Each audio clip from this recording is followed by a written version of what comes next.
Bonjour bien-aimés dans le Seigneur, c'est une joie, un plaisir et c'est très merveilleux pour nous d'être dans la présence du Seigneur, donc réveillés, en bonne santé, plein d'espoir, avec la vision de l'éternel et la pensée céleste et éternelle dans nos vies.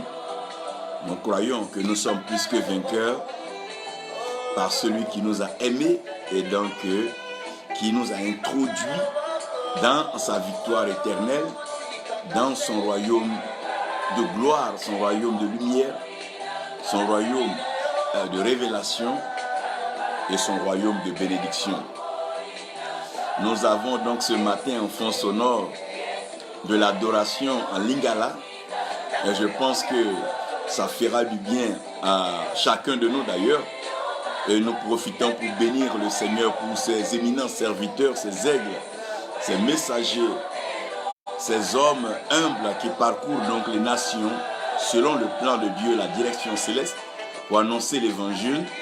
Nous saluons le prince Lungu, le maréchal Douglas Alikunde, l'apôtre Bodis Kondé, le bishop Rosa José Moyemo Beto, et ces noms donc congolais et le bishop Philippe Koti. Nous bénissons Dieu pour la RDC, pour le Congo. Nous bénissons le Seigneur pour ce peuple formidable. Et nous croyons que Dieu est en train d'œuvrer puissamment dans le Congo. Et le Seigneur est en train de souffler une restauration sans pareil et incomparable dans le Congo. Un pays que Dieu a bien voulu enrichir et que Dieu a bien voulu embellir de par donc sa situation géographique et son aléa climatique et bien sûr son relief et tout ce que le Seigneur a permis. Un pays béni, un pays merveilleux. Et depuis ma tendre enfance, il y a 3 langues qui m'ont bercé, mais des langues que je n'ai pas eu l'occasion de connaître, de comprendre et de parler. Mais c'est un plaisir pour moi d'entendre les gens parler ces langues. J'ai particulièrement apprécié, aimé le lingala, la langue bantou en général. Quand je parle de bantou, je veux donc m'inscrire dans l'Afrique centrale, au cœur de l'Afrique, et bien sûr le Kiswahili. Le Swahili qui est une langue que j'ai beaucoup aimé et appréciée à cause donc de la côte orientale de l'Afrique. Lorsqu'on parle un peu du commerce transsaharien en ce temps de jade, donc de l'histoire, nous nous rendons compte que ces langues sont vieilles, elles sont pleines de sens et elles peuvent traduire mieux certaines réalités et certaines situations. Et quand nous regardons dans tous les pays, et le seul pays dans le monde dans lequel ces 3 langues-là sont parlées, ces 3 peuples sont pleinement présents, c'est bien sûr le Congo démocratique, le Congo au Kinshasa, où nous avons les Bantous, nous avons donc ceux qui parlent le lingala, et nous avons aussi ceux qui parlent donc le Kiswahili. C'est un pays béni et nous continuons toujours de prier pour ce pays qui sera donc une plateforme de pèlerinage, de visite et surtout d'inspiration, de recueil et de méditation pour l'Afrique et le monde entier. Pendant que Dieu fait grâce aussi à des pays, à des terres particulières, comme bien sûr le Burkina Faso. Dieu est en train de bénir la création et Dieu est en train de faire du bien à ce peuple. Nous ne manquerons pas aussi de bénir le nom du Seigneur pour un pays comme le Mali, qui en son temps a été une plateforme, un lieu dans lequel Dieu a manifesté l'hospitalité à un certain niveau et la profondeur de la richesse en un homme, un roi, un empereur comme Kanka Moussa. Dieu a été toujours Dieu. Dieu n'a pas seulement toujours été le Dieu de l'Occident, le Dieu de l'Orient, le Dieu donc le Midi, mais Dieu a toujours été aussi le Dieu de ce continent, le Dieu de l'Afrique. Et notre prière, c'est que Dieu inspire l'Africain, que Dieu inspire l'Africain à comprendre l'essentiel de la vie, qui se résume donc dans la générosité et aussi dans l'hospitalité. La capacité à voler au secours de son prochain, à comprendre la douleur de son prochain et surtout l'aider à surmonter ses épreuves. ne pas volontairement activer la flamme ou devenir le pyromane et après essayer d'appeler le pompier. Non, l'Africain doit être responsable et doit pouvoir comprendre que si ce monde doit être meilleur, il a aussi sa responsabilité, mais il n'aura pas toujours à appeler celui-ci ou celle-là pour venir donc intervenir en sa faveur. Molokai Wesley, que Dieu te bénisse et que la grâce de Dieu repose sur toi. Je pense que cette louange en Lingala, cette adoration en Lingala ce matin, va nous faire un très bon bien et ça va permettre aux uns et aux autres de pouvoir se connecter. Aujourd'hui, par la grâce de Dieu, le Seigneur me permet de m'adresser à vous en parlant donc des 12 types de serviteurs. Donc, en parlant des 12 types de serviteurs, comme je vous ai dit, le but de cette série, le but de ce message, le but de ces enseignements n'est pas de classer, catégoriser, juger et donc condamner. Nous n'avons pas reçu ce mandat.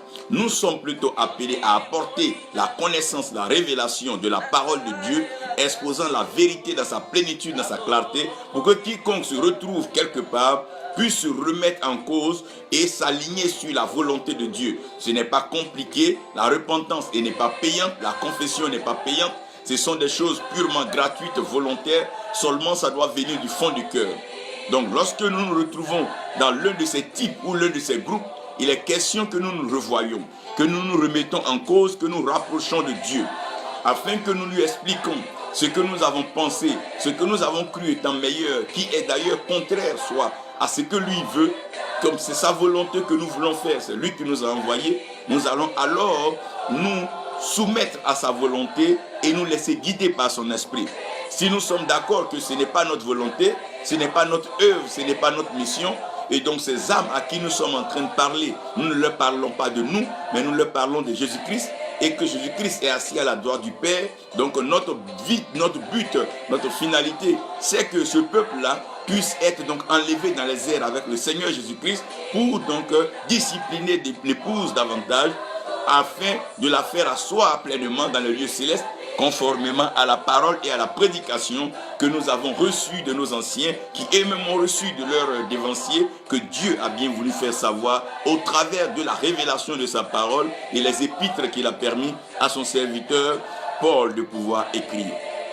Je suis en train de dire et comprendre avec vous que nous sommes plusieurs types, plusieurs catégories de serviteurs de Dieu. Il n'y a pas forcément un qui est meilleur que l'autre, dans ce sens que le service dépend tout simplement de celui qui nous a appelés. Nous devons être attentifs et nous devons être soumis à ce qu'il dit, mais pas faire ce qui peut épater le monde ou faire dire au monde que nous sommes en train de servir Dieu. Le seul vrai barème, le seul vrai juge, celui qui peut vraiment apprécier un travail fait dans le cadre de son service, de son appel, son élection, c'est Dieu lui-même. Donc, nous pouvons rassembler de grandes foules et Dieu peut dire qu'il ne nous a pas demandé cela. Nous pouvons bâtir des milliers de temples. Dieu peut dire qu'il ne nous a pas demandé cela. On a vu le cas où David avait bien résolu dans son cœur de bâtir un temple à l'Éternel parce que pour lui, il n'était pas question que Dieu qui nous a créés et qui a permis tout, qui a permis à la création de regorger ses richesses, ses trésors, puisse être promené sur les épaules des hommes et dans une certaine cage qui n'était pas bien vu la dimension et aussi la grandeur de Dieu. David a trouvé utile de bâtir un temple qui soit à la gloire selon bien sûr l'image de Dieu. Et le Seigneur a dit à David, tu as bien fait, tu as bien pensé, cependant, je ne t'ai pas demandé de me bâtir un temple. Je ne t'ai pas dit à toi de me le bâtir. Dans tous les cas, je prendrai de ta descendance, ton fils bâtira un temple pour moi. Tu as eu une très bonne idée, tu as réussi le matériel, mais je ne veux pas que tu me bâtisses le temple parce que ce n'est pas d'abord ce qui est dans mon plan, mais en plus sache que tes mains ont coulé le sang. Donc comprenez que nous avons des modèles de ministère, nous avons des mentors, nous avons des leaders, nous avons des personnes que nous apprécions sur la toile et que nous avons eu l'occasion de rencontrer qui font leur ministère, mais ce qu'ils font n'est pas forcément ce que nous avons reçu. Donc dans les 12 types de serviteurs de Dieu, j'aimerais que chacun se sente interpellé, que chacun médite et que chacun réfléchisse si ce qu'il y a lieu de faire. Donc aujourd'hui, comprenez que l'amour demeure le fondement de la restauration éternelle. Donc, aussi longtemps que le prédicateur est animé d'amour, il ne condamnera pas, il ne blâmera pas, mais il ouvrira la porte du salut en donnant bien sûr ce qu'il faut à cette personne de retrouver le chemin et revenir à Dieu. Aussi longtemps que nous vivons, que nous respirons sur cette terre, nous sommes plus ou moins qualifiés pour accomplir la volonté de Dieu. Il suffit tout simplement que nous ayons l'oreille à l'écoute de Dieu et que nous soyons aussi humbles, soumis, pour que nous puissions être disciplinés. Abraham a expérimenté cela après avoir entendu la voix de Dieu, être monté à Moridja, établi l'autel, mis le feu et prêt maintenant à tuer l'enfant égorgé. Dieu lui a dit: Abraham, arrête. Donc si Abraham n'a pas écouté Dieu, parce que Dieu actualise sa voix, Dieu actualise la révélation. Ce que nous savions hier n'est pas forcément ce que Dieu veut aujourd'hui, bien que Dieu soit le même hier, aujourd'hui et éternellement. Mais Dieu, dans le temps, utilise des méthodes, des moyens pour pouvoir exprimer sa volonté. Et aujourd'hui, je veux parler, si vous me permettez, des pasteurs ou des serviteurs technologiques. Je veux parler des serviteurs technologiques et je crois que la technologie est venue comme un moyen pour pouvoir appuyer la communication. La technologie est venue pour pouvoir aider la communication à être plus fluide, plus étendue et pouvoir atteindre de meilleurs lieux. Et nous savons que dans la mission que le Seigneur nous accorde, il nous demande de prêcher l'évangile à toute la création. Donc d'aller et d'annoncer la bonne nouvelle à toute la création. Donc, en allant annoncer la bonne nouvelle à toute la création, nous avons ici le déplacement, nous avons le mouvement. Et Paul explique qu'en Christ, nous avons la vie, nous avons le mouvement et nous avons notre être. Donc, dans le désir de pouvoir nous étendre et donc exprimer la pensée de Dieu, nous devons être sensibles à tous les moyens qui sont mis à notre disposition. Nous avons donc des voies de communication comme la radio. La radio qui par les ondes nous permet d'être entendus, écoutés au fin fond, jusqu'à là où le réseau ou l'antenne nous permet de pouvoir être écoutés en fonction des fréquences et bien sûr des zones d'exposition du message. Gloire soit rendue à Dieu pour la radio qui est aussi un moyen merveilleux d'expression de l'évangile. Au-delà de la radio, nous sommes arrivés dans le monde donc audiovisuel et cette fois-ci, nous ne sommes pas seulement limités à la radio, mais nous avons la télévision, nous avons donc les écrans qui permettent non seulement à écouter la voix de celui qui prêche et aussi avoir l'image, le mouvement, la corpulence, le vêtement et surtout le style de celui qui prêche. Et ça, c'est encore beau, c'est encore formidable et c'est encore merveilleux. Tout cela rentre dans ce que nous appelons l'évolution, le progrès. Et cette technologie vient maintenant donner un coup de main fort à la communication. Là, nous arrivons maintenant dans les réseaux sociaux, nous arrivons dans ce que nous appelons bien sûr le monde universel ou le monde uni ou le monde en un. C'est ça l'Internet et à partir de l'Internet, nous pouvons communiquer avec quiconque nous voulons. Nous pouvons rester ici, communiquer avec quelqu'un aux États-Unis, Asie, Australie, Europe. Nous pouvons échanger avec les hommes à tous les niveaux pourvu que ces personnes soient connectées, que nous soyons connectés, nous pouvons échanger. Et non seulement nous pouvons échanger de façon directe, mais nous pouvons échanger de façon différée. Nous pouvons faire des posts écrits et ces personnes auront l'occasion de lire et nous suivre après. Cependant, est-ce que la technologie doit être la fin, la finalité ou bien la meilleure façon de servir Dieu? Il est bon de pouvoir comprendre que tout ce que le monde découvre aujourd'hui, tout ce que Dieu amène aujourd'hui, nous devons être sensibles et discerner la volonté de Dieu. Car dans tout ce qui est fait, nous devons savoir ce qui est bon, ce qui est agréable et ce qui est parfait. Non pas pour les hommes, mais pour Dieu. De peur qu'en voulant aller avec le monde, avec l'évolution, avec la technologie, afin de vouloir aller au rythme du monde, nous perdons de vue le rythme, la direction de l'esprit. Et si nous perdons de vue le rythme et la direction de l'esprit, nous ferons un travail qui n'est pas correct. Donc, la notion d'expansion, la notion de tendre la bonne nouvelle, la notion de propager l'évangile n'est pas une idée, une pensée de l'homme. Ça a toujours été dans le cœur de Dieu et ça a toujours été la pensée de Dieu. Donc Dieu avait ses messagers qui prenaient l'information depuis le ciel et qui nous envoyaient sur la terre. Le problème de la technologie, c'est que la technologie nous permet directement de prendre le message sur la terre, mais en fonction des niveaux élevés, parce que quelqu'un peut être d'un autre niveau et un autre peut être d'un niveau bas, et le message de l'autre peut l'édifier. Mais ce n'est pas évident que de par les réseaux sociaux, nous recevons la révélation du ciel. Donc quelque chose peut être bon, vrai sur les réseaux sociaux, communiqué, partagé, accepté de tous, alors que cela ne peut même pas être une pensée, une idée, une révélation, une volonté du ciel. Donc quelque chose peut faire peut-être unanimité acclamée sur terre, alors que cela peut être vomi, sinon rejeté dans le ciel. C'est là que nous devons faire attention lorsque nous parlons de technologie et quand nous parlons de l'utilisation de la technologie. Quand nous parlons de l'Internet, quand nous parlons des réseaux sociaux, c'est ici que nous devons pouvoir faire attention.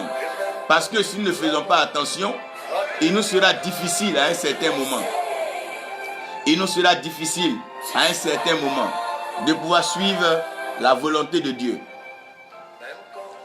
Donc c'est important pour nous de comprendre que même si l'Internet, même si les réseaux sociaux nous donnent un plus large monde et que les réseaux sociaux nous donnent accès à plusieurs personnes, nous devons faire attention parce que la révélation n'est pas de ce monde. La révélation n'est pas des réseaux sociaux, la révélation n'est pas sur Internet. La révélation est de la parole de Dieu. Et la révélation de la parole de Dieu, elle est dans les cieux et c'est Dieu qui volontairement inspire l'homme par la révélation de sa parole en conduisant l'homme dans une autre dimension qu'on appelle la dimension spirituelle approuvée par Dieu. C'est là que Dieu se révèle à l'homme. Et quand l'homme a maintenant la révélation de la part de Dieu, l'homme peut utiliser les réseaux sociaux pour pouvoir donc propager et partager la parole de Dieu. Ça veut dire que ce n'est pas parce qu'on a accès à un grand monde que ce que nous disons est vrai. Parce que le mensonge peut aller à une très haute échelle aussi, et le mensonge peut couvrir plusieurs peuples et plusieurs nations. Nous voyons plusieurs sciences, plusieurs pratiques qui sont peut-être inspirées des hommes pour essayer de guider, contrôler les nations, mais malheureusement faites de mensonges et de ruses. C'est là que nous devons pouvoir voir. Donc parlant des serviteurs technologiques, j'aimerais vous expliquer ce fondement de base. Lorsque nous voyons ceux qui ont utilisé l'évangile de façon efficace pour atteindre plusieurs personnes, j'aimerais donc mentionner deux personnes. J'aimerais mentionner Paul, dans Saul de Tarse, devenu Paul après la transformation, et Jean, l'apôtre de Jésus-Christ, se retrouvant sur l'île de Patmos. Lorsque nous regardons le ministère de Paul, nous voyons que le ministère de Paul a été un ministère expansif et un ministère qui a couvert plusieurs régions. Parce que Saul de Tarse, Paul, avait pour mission de propager la bonne nouvelle, d'apporter la bonne nouvelle aux nations païennes. À ceux-là qui n'étaient pas en Israël, donc qui ne connaissaient pas la culture, la coutume, les us et les pratiques d'Israël, mais qui aussi sont créateurs de l'Éternel et fils de Dieu. Donc ceux-ci avaient besoin d'entendre la parole de Dieu et Dieu devait déporter Paul dans un lieu où Paul allait avoir accès à ce monde-là. La langue juive, donc la langue hébraïque et bien sûr l'araméen, n'étant pas des langues dispensées et donc connues aux extrémités de la terre, il y avait donc Rome qui avait mis un bon pas de domination, de contrôle sur le monde entier. En ce sens que la langue romaine et le grec étaient favorables à plusieurs peuples, donc ils pouvaient s'exprimer en cela. Cela va permettre à Saul, à Paul, de pouvoir donc étant à Rome. Écoutez-moi bien. Paul se retrouve à Rome, n'étant pas libre. Parce qu'il dit Paul, apôtre de Jésus-Christ, prisonnier dans les chaînes. Donc Saul, Paul, se retrouve à Rome. Il est restreint et ses mouvements sont contrôlés. Paul ne peut plus se déplacer parce qu'on ne lui permet plus de se déplacer. Donc, on peut bloquer la chair, mais on ne peut pas bloquer l'esprit. On peut empêcher la chair de s'épanouir, mais on ne peut pas empêcher l'esprit de s'exprimer. Parce que l'esprit est assez libre et aussi bien libre que le vent. Donc, on peut empêcher quelqu'un de s'exprimer physiquement, mais on ne peut pas empêcher la personne de s'exprimer spirituellement. Et dans l'âme, il y a des expressions qu'on ne peut pas arrêter. Du genre les cris, les invocations, les supplications, les louanges, les adorations, les pleurs. On ne peut pas arrêter cela. Parce que c'est des choses qui viennent. Et l'esprit est vivant et l'esprit se meut. Et comme l'esprit est vivant et l'esprit se meut, Paul va choisir donc de répandre la vision, la pensée de Dieu par l'esprit. Et nous savons que la parole est esprit et vie. Paul va s'adresser au monde par la parole. Il va écrire donc la parole, sachant que la lettre tue mais l'esprit vivifie. Il va d'abord attendre de recevoir du Saint-Esprit ce qu'il doit écrire. Et en écrivant par le Saint-Esprit propage cela. Et ces épîtres, ces lettres arrivent dans les lieux que Dieu a voulu que ces lettres arrivent.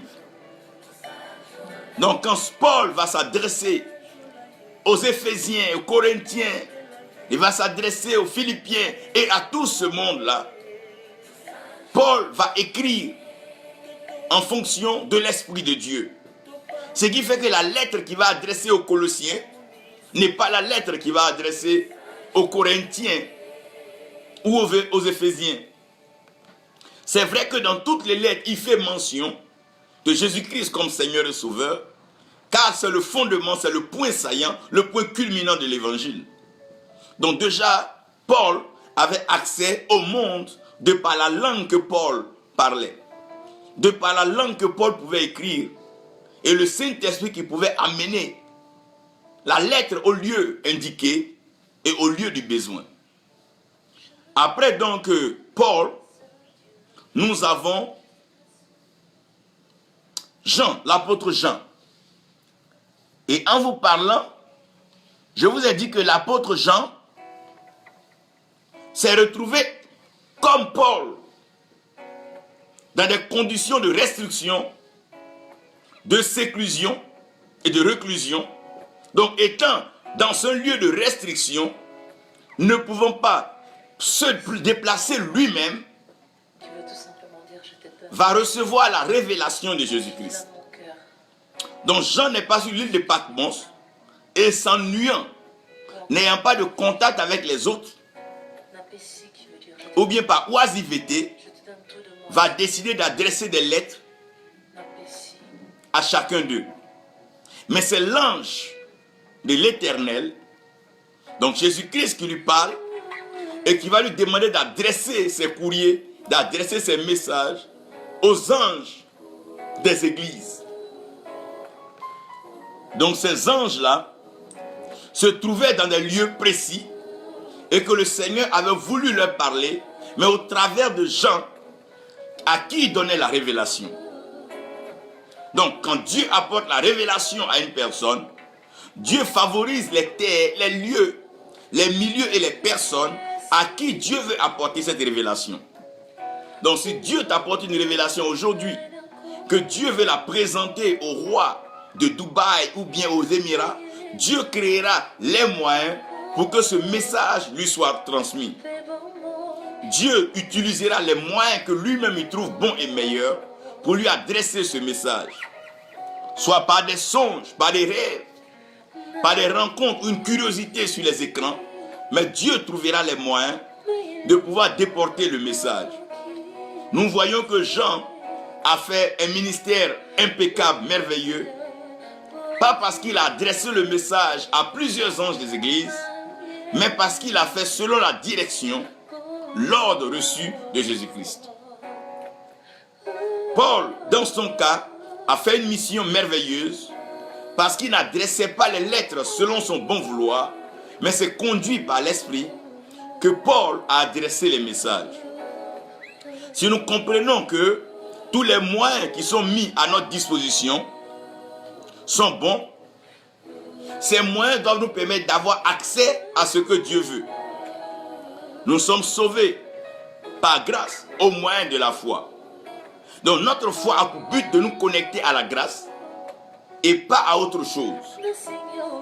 Donc les réseaux sociaux, La technologie qui arrive aujourd'hui doit nous permettre de pouvoir atteindre le monde entier et leur transmettre la pensée, la parole, la révélation de Jésus-Christ.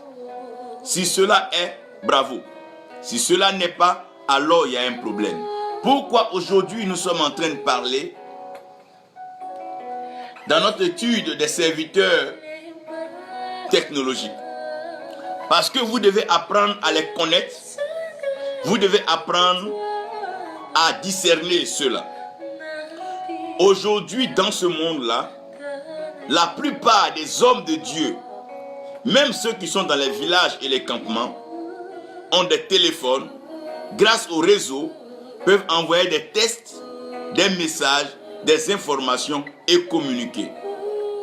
Grâce à la télévision, à la radio, peuvent être instruits sur des programmes et suivre des formations. Il n'y a pas de problème. Mais nous sommes en train de parler d'un type de serviteurs que nous appelons les serviteurs technologiques. Allons tout de suite à leur découverte. Comment est-ce qu'on les décrit? Comment est-ce qu'on les reconnaît? Qui sont-ils? Ce sont des serviteurs en mouvement. Voyez, je vous ai expliqué que dans le cas de Paul et de Jean, Jean et Paul étaient restreints dans leur mouvement. Ils étaient placés dans un lieu et ils ne pouvaient pas se mouvoir. Donc, ne pouvant plus se mouvoir, ils doivent trouver d'autres moyens, Dieu doit trouver d'autres moyens pour prendre dans leur cœur ce qu'il a déposé et abreuver le monde. Alors que ceux dont nous sommes en train de parler ne sont pas dans le cas de Paul ni de Jean. Ce sont des serviteurs en mouvement qui sont toujours sur la voie rapide de la vie. Ça veut dire que pour eux, il faut une course avec le temps pour s'affirmer, s'exprimer et s'accomplir. Se déplacer de ville en ville, de nation en nation, dans le but de gagner de l'argent au détriment des âmes sous eux.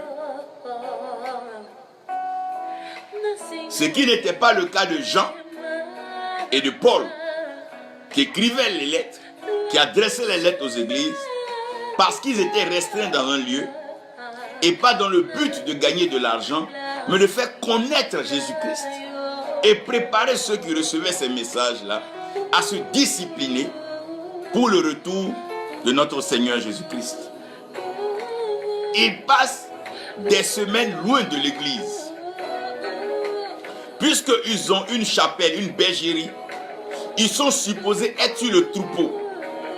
Mais ils ne peuvent pas avoir un troupeau à nourrir et laisser le troupeau volontairement pour aller faire des voyages. Il y a des missionnaires que Dieu a choisis pour ça. Ceux-ci n'ont même pas de troupeau. Il y a des évangélistes qui sont là. Il y a des prophètes qui sont là pour apporter le message. Ceux-là peuvent rester 2 ans, 10 ans dans le pays parce qu'ils n'ont pas de responsabilité sur un troupeau. Ils voyagent d'un endroit à un autre au nom du ministère pendant que l'église à la maison se meurt et se disperse. Donc, il a pris la peine de s'asseoir, il a fait une église. Donc, il a rassemblé des gens. À partir de là, il peut avoir de l'argent. Il peut réunir ce qu'il veut pour ses voyages. Et maintenant que ceux-là sont devenus comme un sac à qui, il les laisse maintenant et il commence à se promener dans le monde pour réaliser ses désirs et ses passions qu'il a voulu réaliser depuis longtemps, mais qu'il ne pouvait pas parce qu'il n'avait pas l'argent.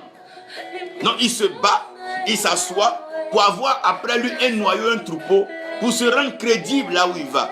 Mais là où vous partez, ce n'est pas vous qui devez être crédible, c'est le message de Dieu en vous qui fait votre crédibilité.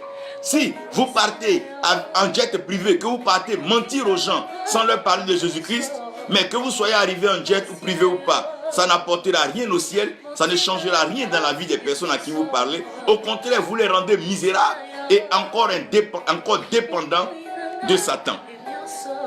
Mais si vous allez comme Jonas, même avalé par un poisson, vomi, aux rives de Ninive, au bord du fleuve, et que le message que vous adressez touche le roi, et que le roi pousse le peuple et même le troupeau, le bétail, dans un jeûne et prière pour recevoir la volonté de Dieu, vous êtes alors envoyé par Dieu. Donc, ne croyez pas que la façon dont vous arrivez dans les nations soit accueillie à une trompe avec une fanfare et tout, avec les fanfares et tout, c'est pas ceci. Non.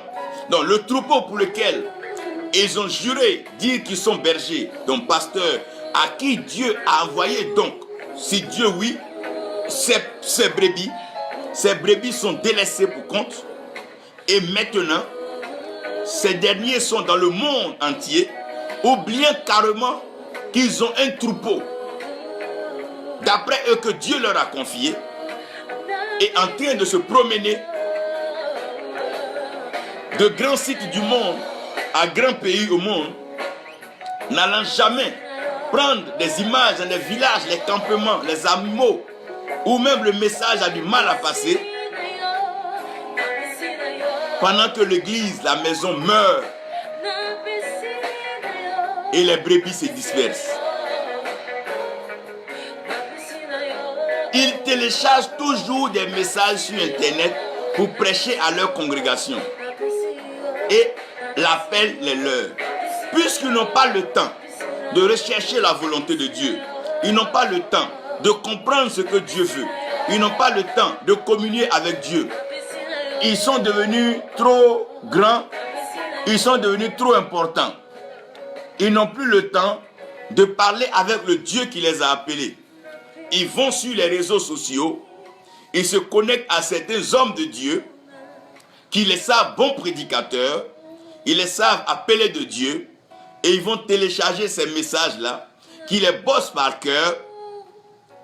Ils écoutent le message plusieurs fois, et ils reproduisent ces messages-là, partout où ils vont, pour épater, faire crier, acclamer, sauter le peuple, faire hurler le peuple. Et on dira, oh, il a prêché un bon message. Il n'aura même pas la présence d'esprit et l'humilité de dire que je tire ce message d'un tel, ou j'ai lu ceci d'un tel livre, ou j'ai été inspiré par tel. Mais ils vont s'accaparer ces messages. Pourquoi? Parce qu'ils veulent qu'on voit en eux une profondeur, une communion, une méditation, une relation avec Dieu. Alors qu'ils ont coupé leur relation avec Dieu, parce qu'ils ont voulu faire ce qui leur plaît, ils dépendent de l'internet, ils dépendent des messages que les autres prêchent, ils dépendent de quelques dépôts que d'autres hommes de Dieu envoient au travers des conférences et au travers donc des rassemblements de pasteurs qu'ils acceptent donc de participer dans le but de se donner encore des congés supplémentaires et s'éloigner du peuple que Dieu leur a confié. Donc le peuple se meurt et ils ont peu ou pas de lien personnel avec le message qu'ils prêchent. Ça veut dire que même quand tu les écoutes prêcher, quand tu les vois parler, le message est loin d'eux. Ils ne savent pas ce que c'est. Ils sont très loin du message. Soit ils vont parler de la gentillesse alors qu'eux-mêmes, ils sont foncièrement méchants. Ils vont parler de l'amour du prochain alors qu'eux-mêmes, ils ne sont pas prêts à faire du bien à leur prochain. Ils vont parler, par exemple, des couples bénis alors qu'eux-mêmes, ils sont misérables. Ils vont dire des choses qui n'ont rien à voir avec leur vie, hein, et que Dieu ne leur a même pas demandé de parler de ça.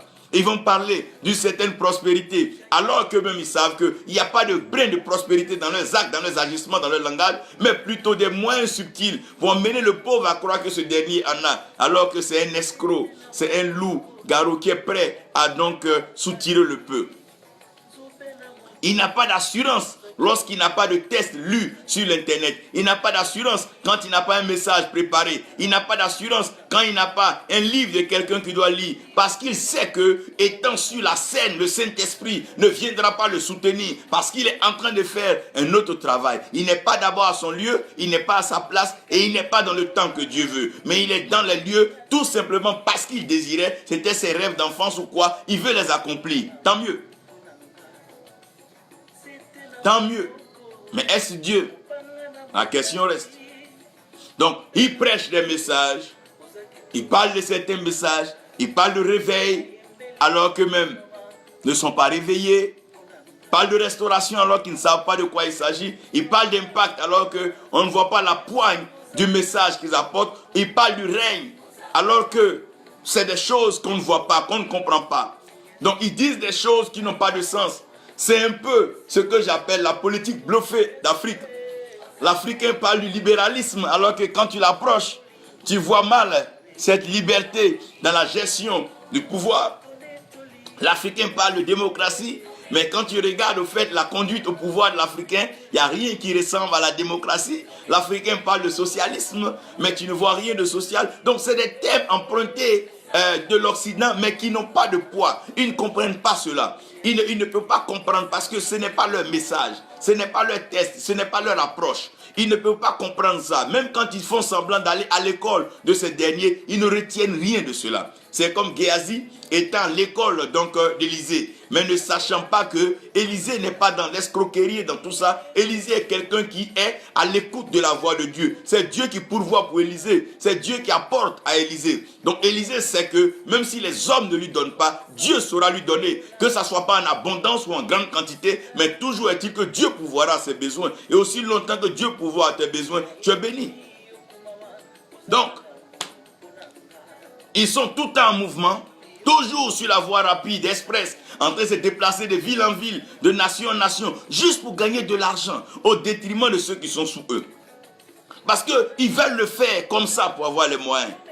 Frère, nous connaissons ces choses. En tant que jeune pasteur, il est arrivé dans des moments où tu voyages dans des pays, pas forcément parce que Dieu t'envoie, mais tu te dis que non, là-bas, il y a des moyens. Ah, j'ai tel fils, j'ai telle fille, si je vais, elle va me bénir. Ça peut arriver, mais ce n'est pas Dieu. Ça, c'est la recherche des moyens, c'est la recherche des provisions, c'est la recherche de quelque chose. Ou bien je vais dans tel pays, je prends une photo à la Tour Eiffel. Oui, ça peut bâtir, si tu veux, ta personnalité, ton image. C'est pas mauvais. Mais nous sommes en train de parler de la volonté de Dieu, servir Dieu. Nous sommes des êtres humains, nous avons nos défauts que nous apportons, mais revenons à ce qui est authentique et qui est pur selon Dieu. Colette Chantal, Marc, que Dieu te bénisse. Serge qui bien dit que la grâce de Dieu repose sur toi. Donc, quand vous voyez de telles descriptions, leur motif de base est clair. Leur motif de base n'est pas caché. Ce qui les motive est perçu. La motivation, c'est l'argent, le plaisir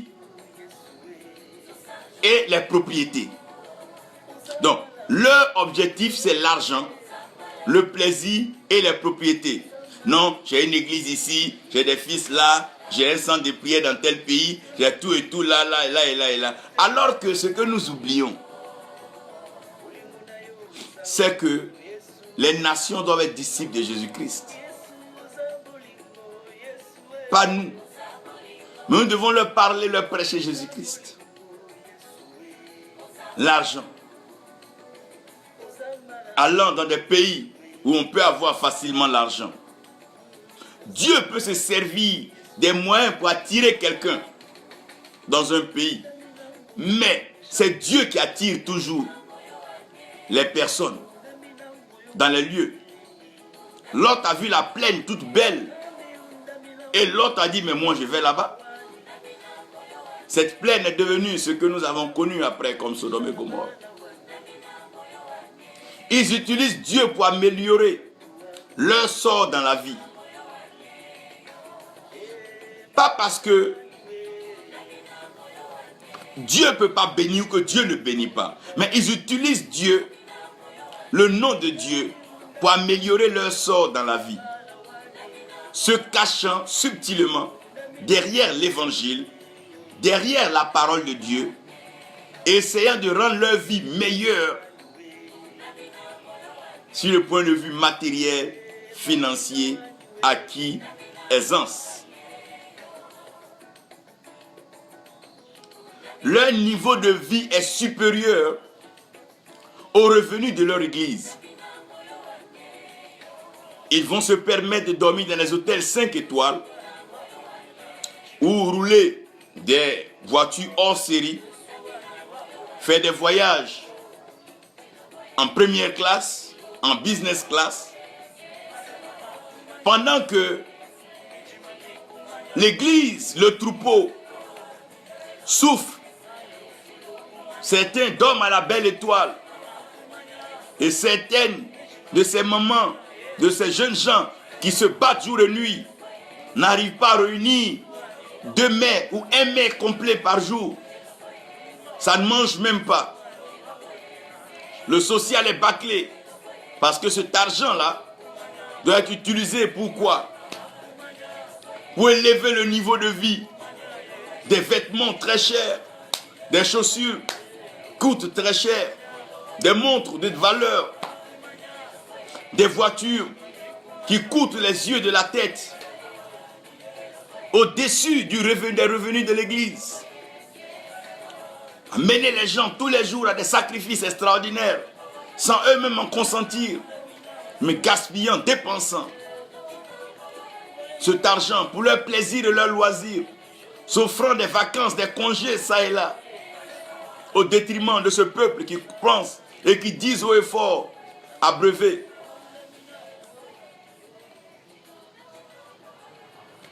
Ils voyagent toujours pour les affaires administratives et commerciales, participent à des grands colloques là et ça.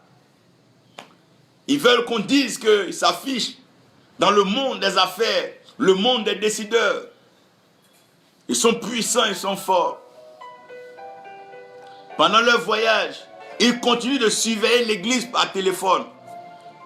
Ils surveillent l'église, les personnes qui ont un peu les moyens. Ils se disent que celui-là, s'il quitte l'église, je suis foutu. Donc, étant en voyage, ils communiquent avec ces personnes tous les jours, faisant semblant de leur donner des responsabilités dans l'église, alors que c'est pour les contrôler l'église, contrôler les finances, contrôler l'argent, par les emails, les sites web, le téléphone en conférence. Quand ils voyagent, ils préfèrent eux-mêmes étant là-bas prêcher à leur peuple, parler à leur peuple, parce qu'ils savent ce qu'ils veulent du peuple. Pendant qu'il y a plusieurs prédicateurs, plusieurs messagers, juste à côté d'eux, même dans le peuple, à qui Dieu parle, mais ils ne permettront pas que ceux-là s'adressent au peuple. Parce que le jour où ces personnes commenceront à parler au peuple, les yeux du peuple s'ouvriront. Et le peuple commencera à comprendre dans quoi il s'est engagé. Et qui le peuple est en train de suivre. Ils surveillent l'église. Ils sont dans les renseignements dans l'église. Ils ont semblant d'avoir des filles, des fils qui font du renseignement, qui se renseignent sur tout le monde dans l'église pour savoir qui n'a pas été là quand le papa n'était pas là et tout ça. Comme si les gens sont contraints, comme si les gens sont obligés de suivre quelqu'un. Comme si les gens sont obligés. Christ, après tout ce à qui il a prêché, il est parti seul à la croix. Paul, après avoir annoncé cet évangile, il est resté seul à Rome. Jean, celui de Patmos, il est resté seul. Qu'est-ce qu'elle a le problème? Parce que si ces personnes, sur qui elle s'appuie pour accomplir ses plaisirs et ses désirs, partent, c'est fini. Leur train de vie va chuter. Leurs désirs et leurs passions ne seront plus satisfaits. Et ça a apporté plusieurs divorces dans des couples chrétiens qui ont voulu vivre comme des premières dames. Des femmes, de serviteurs de Dieu qui veulent vivre comme des premières dames ou vivre comme des personnes qui ont un salaire particulier sans savoir que c'est un ministère d'humilité, de simplicité. Frères, nous devons nous revoir. Ils utilisent cette technologie pour effectuer des services le dimanche et au veillées. Il préfère se mettre de loin, mettre une vidéo. On va suivre lui sa vidéo. On ne peut pas prendre quelqu'un pour prêcher. Dieu peut parler par quelqu'un. Là, c'est à lui seul. Frère, revoyons-nous. Revoyons-nous. Les dimanches, on met l'écran géant de là où il est, de sa belle salle. En baignoire, s'il veut par moment, il prêche un message. Et ça, c'est acclamé. Ah, papa est béni, maman est bénie et tout. Arrêtons ces choses-là. Arrêtons ça. Ça, c'est du pipeau. C'est de l'homme. C'est du pipeau. Et ça peut galvaniser quelqu'un qui aspire à ces choses. Mais quelqu'un qui veut vraiment Dieu et qui veut connaître le Christ par le Saint-Esprit verra ces choses comme une perte de temps, comme une boue et même comme un égarement. Et nous devons comprendre que ces choses ne sont pas Dieu. Parce que l'Esprit de Dieu se sert toujours des personnes présentes. Paul, ou bien Pierre, excusez-moi, n'avait pas une haute éducation, mais le jour de la Pentecôte, non, la voix n'est pas restée au ciel pour parler, pour que tous en chambre t'écoutent, mais la voix a choisi quelqu'un parmi ceux qui étaient là pour parler. D'où vient-il que quand toi tu te déplaces, il n'y a personne dans l'assemblée pour prêcher? Ah non, c'est qu'il y a un problème. Si quelqu'un t'a écouté, que toi tu es un père, que quand tu n'es pas là, le fils ne peut pas prêcher, ça veut dire qu'il y a un problème dans ta paternité. Il y a un problème dans ta capacité à transmettre le message. Quand Paul n'était pas là, les Timothée prêchait volontairement et il s'adressait au peuple. Et même les signes et les prodiges étaient encore plus grands. Ça veut dire qu'il y a un problème. Tu dois te mettre très loin sur l'internet et regrouper ces enfants alors que tu as des gens qui peuvent s'occuper de cela au pays. Mais comme tu veux t'accaparer les dîmes, les offrandes, cet argent pour te donner un train de vie, tu ne veux même pas que ceux qui sont restés puissent avoir contact avec les autres. Quelle est cette cruauté, cette méchanceté, cette façon d'être égoïste, individuel et personnel? Je ne crois pas que tu sois le seul bon prédicateur. J'admets, j'assume, je sais que tu prêches bien, mais il y en a plusieurs à qui Dieu parle. Mais au lieu de rester si loin, laisse ceux qui sont proches de leur parler. C'est pour ça, même quand tu vas dans un village, quelle que soit l'élégance et quelle que soit l'éloquence de ton message, il y a un interprète local qui transmet le message dans la langue locale, à la pensée locale, pour que le peuple puisse comprendre. Mais toi, on ne peut pas t'interpréter, on ne peut pas te traduire, on ne peut pas dire ce que Dieu dit. C'est toi qu'on doit écouter, frère. Arrêtons cela. Que la technologie ne nous pousse pas à certaines choses. Pas parce qu'on a prêché un message, on a eu 100 millions de vues, que nous sommes... Non, non, non. Écoutez-moi bien. Que les réseaux sociaux ne nous enflent pas la tête et ne nous éloignent pas de la volonté de Dieu. Non, non, non, non, non, non. Tu as une église établie dans une ville. S'il y a d'autres personnes dans une ville qui veulent bénéficier de ton ministère, mais il y a des gens là-bas qui peuvent prêcher, laisse-le faire l'œuvre. Laisse-le faire l'œuvre. Après, ils peuvent t'inviter un jour pour partager un peu avec eux. Même quand tu ne seras plus sur la terre, les hommes prêcheront toujours. Quand tu ne seras plus là, les mêmes fidèles qui disent, papa, on n'ira nulle part, ils vont trouver un lieu où prêcher. Parce que Dieu conduit toujours son troupeau. Dieu conduit toujours ses brebis. Dans certains cas, il reste en permanence à l'étranger et contrôle l'église à partir de là. Donc, il ne faut pas comprendre que des serviteurs puissent aller s'établir dans un pays européen, un pays américain, un pays asiatique, un pays australien, et ils sont là-bas. Puisqu'ils ont les moyens et que tous les jeunes fils d'Afrique désirent aller dans ces pays, ils viennent donc leur dire, non mon fils, tu vas représenter ma mission ici, si tu es fidèle, je vais t'envoyer là-bas. Et ces jeunes gens sont dans ce pays, sous ce soleil ardent, avec les maigres moyens, rassemblant le troupeau, faisant la publicité d'un homme parce qu'il est en Europe. Et ce dernier est là-bas, sur l'internet, il contrôle l'église. Rassemblez-vous tous dans ce lieu-là, mettez l'écran, je vais vous prêcher. Mais c'est dommage. C'est dommage. C'est dommage. Et c'est dommage. Contrôler l'église de Jésus-Christ. Quelle serait la mission du Saint-Esprit? Qui a pour mission de nous conduire dans toute la vérité. Frères, revoyons cela. À moi, Jean-Marie, que Dieu te bénisse, serviteur de Dieu. Donc, malheureusement, à cause de l'argent, du plaisir, et qu'on disait que c'est pour eux leur propriété, ils sont obligés de contrôler l'église, veiller sur l'église, télécharger ça et là des messages des gens sur le net pour se faire plaisir, pour qu'on sache qu'eux aussi sont pasteurs. S'ils ont l'occasion, prendre des photos avec les plus grands serviteurs de Dieu, pour qu'on dise qu'eux aussi, ils sont dans le service de Dieu. Oui. Oui. La technologie, oui.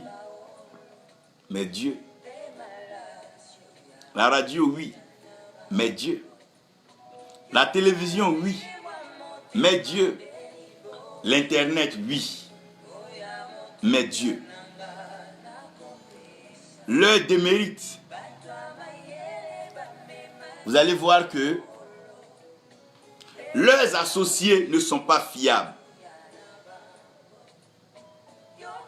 On leur confie des responsabilités sans autorisation. C'est-à-dire qu'on ne les responsabilise pas en tant que tels.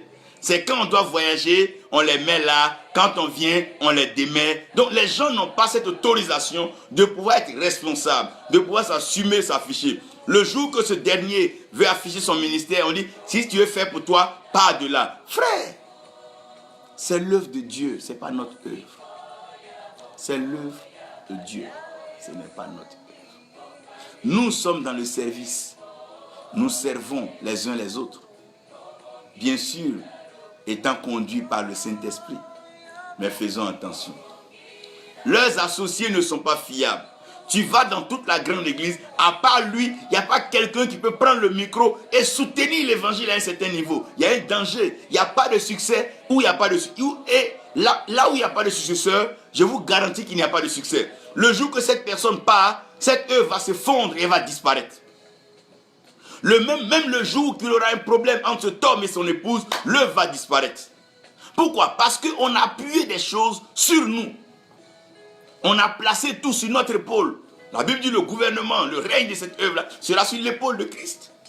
Mais nous avons placé sur notre épaule, encore même sur notre tête. Et on a déposé sur nos pieds pour pouvoir même bien manger. L'église traverse des troubles, des murmures et un manque de soins. L'église est mal nourrie. Et les responsabilités ne sont pas assumées. Des troubles, des murmures, ça et là. Tu les vois juste dans le dimanche. C'est par peur de ce gourou qui les contrôle par les réseaux sociaux, qui ont des écrans. Depuis leur bureau, ils ont des écrans qui donnent sur l'église. À partir des écrans ayant l'internet, c'est pas difficile. Il suffit de cliquer sur le nom, la photo de quelqu'un, ils mettent dans les recherches Facebook ou Google, ça donne les informations sur la personne. Quand il sort de son bureau, puisqu'il a vu l'emplacement, il peut dire celui qui a la 5e chef. Il de son bureau, il contrôle. C'est un système, il contrôle. Et aujourd'hui, on acclame ça et là. Parce que le nom de tel est dit, le village de tel est dit. Mais c'est les informations que tu as remplies sur Internet. Soit ça va par Wikipédia, soit ça va par... C'est des moteurs de recherche. Si tu vas sur ma page aujourd'hui, Facebook, que tu tapes mon nom, ça va te dire qui je suis, si j'ai rempli ma date de naissance, mon village, mon lieu, tu vas savoir. Mais si je n'ai pas rempli, tu n'auras pas cela. Donc c'est des informations qui vont recueillir, pour chercher la face et la volonté de Dieu. Étant assis dans ce bureau-là, où on pense qu'il est en train de prier, méditer pour que Dieu lui parle, il est sur son ordinateur, en train de prendre des photos, des arrêts sur image de certaines personnes qu'il n'a pas encore vues dans l'église, pour les épater. Il prend leurs photos et il les envoie dans les moteurs de recherche. Quand il vient, il a les informations de ces personnes. S'il n'a pas engagé son service de renseignement dans l'église, déjà pour espionner cette personne, pour lui envoyer les informations dans son bureau, avant qu'on ne vienne l'appeler pour sortir. Frère, qu'est-ce que nous sommes en train de faire? Nous faisons quoi comme ça? Ça donne quoi? Ça apporte quoi? Ça a changé quoi? Le ciel n'en est pas fier. Ces pasteurs perdent leurs églises, leur peuple, et finissent par capituler devant le Dieu de Mammon. Parce que l'élan dans lequel ils sont, ils ne peuvent qu'à un certain moment tomber dans le piège de Mammon. Je t'explique.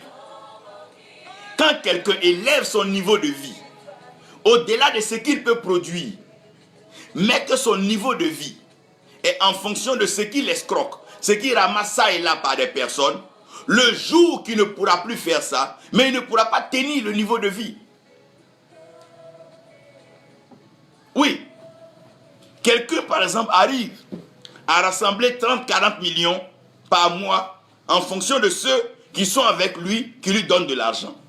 Avec 30-40 millions, il peut se prendre une maison de 2 millions, 3 millions, dormir dedans, payer une voiture, de tout et tout, il n'y a pas de problème. Mais le jour qu'il ne pourra plus réunir les 30 millions avec ces personnes, son train de vie est obligé de chuter.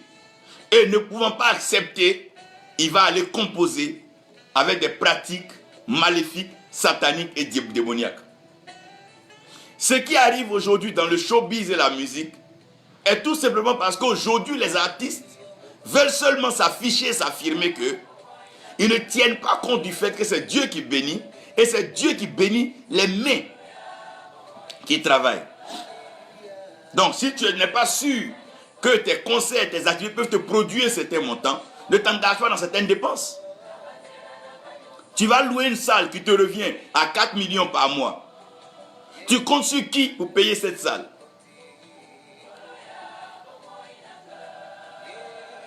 Tu te donnes le plaisir d'aller te coiffer à Paris.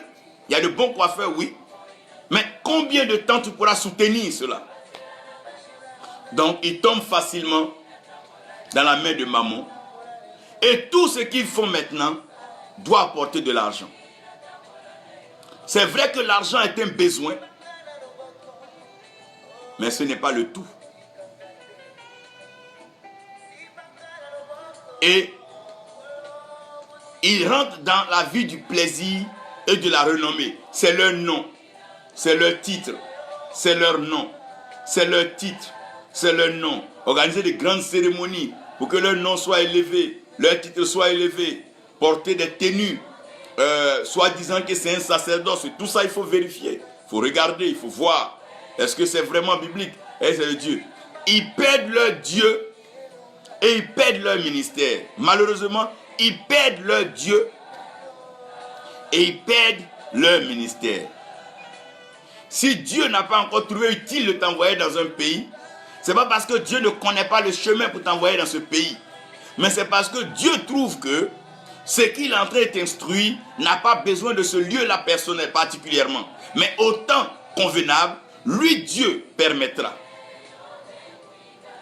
N'allons pas plus vite que Dieu. Ne mettons pas la charrue avant les bœufs. Non, non, non, non, non. Ne demandons pas au bon Dieu sa barbe de grâce. Et Dieu les remplace généralement par des gens capables qui ont le cœur, qui ont un cœur pour les choses de valeur éternelle. Donc, ils font tout ça là, ils arrangent les grandes foules, ils font toutes ces choses-là. Après, ils perdent leur Dieu et ils perdent leur ministère. Et c'est à Dieu de les remplacer, généralement par des gens capables et qui ont un cœur pour les choses de valeur éternelle. Le méchant amasse pour le juste. Comprenez que tous ceux qui amassent ne sont pas forcément justes. Parce que la Bible est formelle que le méchant amasse pour le juste. Je ne suis pas en train de dire que tous ceux qui amassent sont méchants. Mais la Bible dit que le méchant amasse pour le juste. Et j'aimerais que vous reteniez cette pensée, que vous la gardez quelque part. Après tout ce qui a été dit, quelle est la porte de sortie? Comment on sort d'une telle situation? Mais c'est la repentance authentique. Seigneur, pardonne-moi. J'ai confondu le tourisme avec le ministère international. Il y a des sites, des pays que j'ai voulu visiter moi-même. J'ai aimé de tout cœur. Et j'ai voulu me servir de ta parole pour aller dans ces pays-là. Pardonne-moi, Seigneur. Je l'ai mal fait. Je l'ai fait pour moi et non pas pour toi. Je suis allé pour moi et non pas pour toi. Pardonne-moi. J'ai voulu profiter de par ton nom en allant pour dire que c'est toi. Pardon, Seigneur. J'avais l'envie de découvrir certains continents, certains pays. J'avais l'envie de découvrir certains lieux. Père, parce que ça allait m'aider. Je voulais connaître ces lieux. Voir la beauté de la création. Pardonne-moi, Seigneur. Je ne l'ai pas fait pour toi. J'ai voulu avoir une autonomie, une indépendance pour aller dans certains lieux en expliquant que je vais pour l'œuvre, Seigneur, mais ce n'est pas toi. Pardonne-moi. Une repentance sincère, authentique.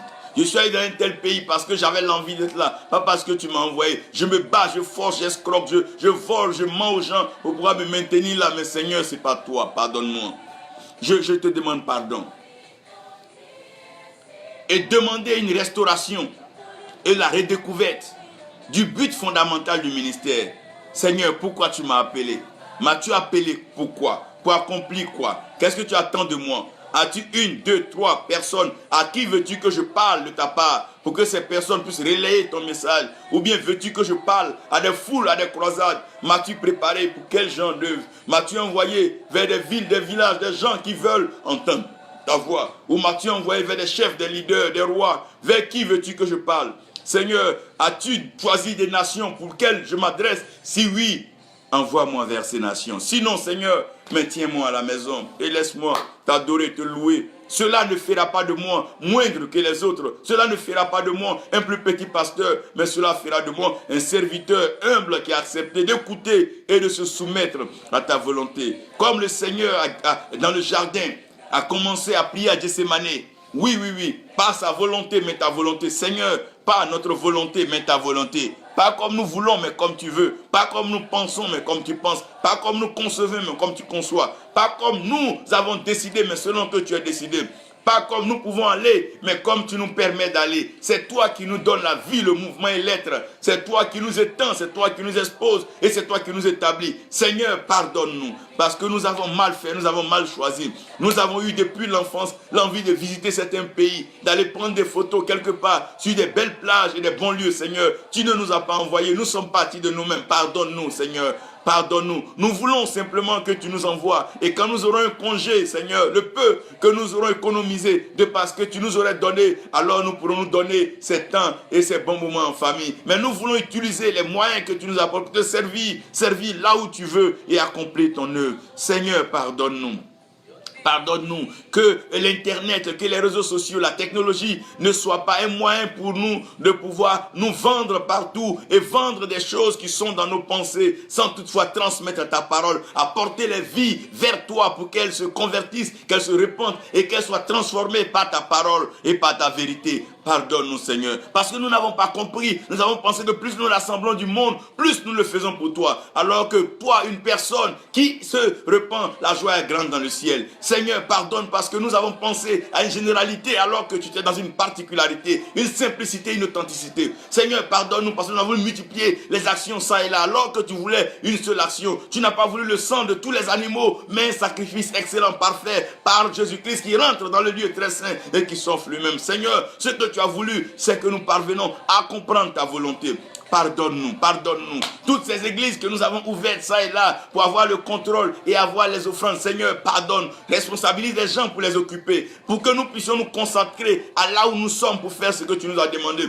Que aussi apprennent à te connaître, dépendre de toi et vivre de par toi. Si cela leur plaît, ils peuvent garder la connexion avec nous comme étant des leaders, des mentors ou des pères spirituels s'ils veulent. Sinon qu'ils soient conduits par le Saint-Esprit. L'essentiel, que ce troupeau te connaisse et que ce troupeau aille vers toi.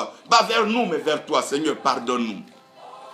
Pardonne-nous parce que nous avons la connexion illimitée, nous avons les écrans, nous avons les appareils, nous nous permettons un peu de tout, mais Seigneur, nous voulons ta volonté. Pas comme nous voulons, mais comme tu veux. Pas le pays que nous avons choisi, mais là où tu veux nous envoyer. Pas comme nous voulons faire, mais comme toi tu sais le faire. Seigneur, pardonne-nous. Que la technologie ne nous éloigne pas à avoir une pensée, une opinion trop grande de notre personne à cause de ceux qui nous écoutent, qui nous suivent. Seigneur, pas que ces moyens qu'on nous envoie par les moyens de transfert d'argent, MoneyGram, Western Union et ça et là, que cet argent ne nous pousse pas à nous engager dans un luxe ou une luxure qui n'a pas donc de sens. Perdant de vue, toi, notre Dieu, mais s'accrochant à maman, en devenant meilleur ami aux pasteurs les plus riches et ceux qui ont beaucoup plus d'argent, entrant dans des réseaux maléfiques, sataniques, tout simplement parce que nous voulons afficher pour notre plaisir et avoir notre renommée. Pardonne-nous, Seigneur. Nous croyons que tu as permis la technologie pour mieux que ça. Aide-nous, soutiens-nous, garde-nous et fais-nous du bien, Père. Au nom de Jésus. Amen. Martinez Balo, que Dieu te bénisse. Prophète Adjumani, Jean, que la grâce de Dieu soit avec toi, que sa paix soit avec vous tous. Au nom de Jésus. Amen.